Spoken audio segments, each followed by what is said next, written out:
দলের বিপ্লবী সাধারণ সম্পাদক, রাজপথের লড়াকু সৈনিক এবং দুর্দিনে দুঃসময় দুর্বিপাকে যাকে আমরা রাজপথে পেয়েছি, আমার সেই আপনাদের সেই সহযোদ্ধা বড় ভাই জনাব এনায়েত হোসেন মোহন ভাইকে বক্তব্য রাখার জন্য আমি আহ্বান জানাই।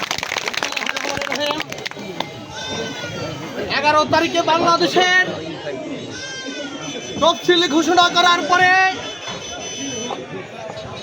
ইনকিলাব মঞ্চের অধিনায়ক হাদির উপর গুলির প্রতিবাদে আজকে রাঙ্গামালী উপজেলা স্বেচ্ছাসেবক দল যুব দলের নেতৃত্বে আজকে যে আপনারা বিক্ষোভ মিছিল পরবর্তী সমাবেশ, এই সমাবেশে আপনারা যে উপস্থিত হয়েছেন, এই জন্য আমি পটুয়াখালী জেলা স্বেচ্ছাসেবক দলের পক্ষ থেকে আপনাদের প্রাণের মানুষ, আপনাদের এই দক্ষিণ বাংলার জনপদের জননেতা ধানের শীষের মনোনীত প্রার্থী জনাব এবিএম মোশাররফ হোসেনের পক্ষ থেকে আমি আপনাদের সবাইকে জানাচ্ছি সংগ্রামী শুভেচ্ছা, বিপ্লবী অভিনন্দন।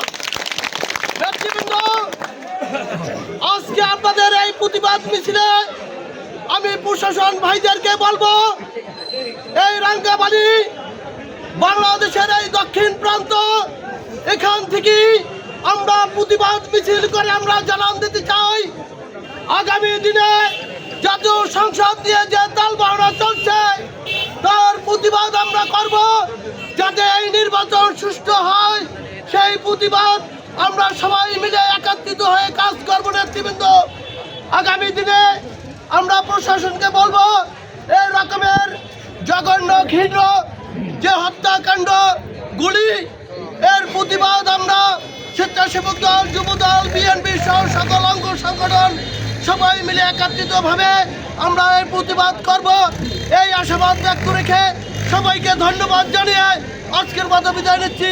খুদা হাফেজ। বাংলাদেশ জিন্দাবাদ। বাংলাদেশ জাতীয়তাবাদী স্বেচ্ছাসেবক দল, যুব দল জিন্দাবাদ। সবাইকে ধন্যবাদ।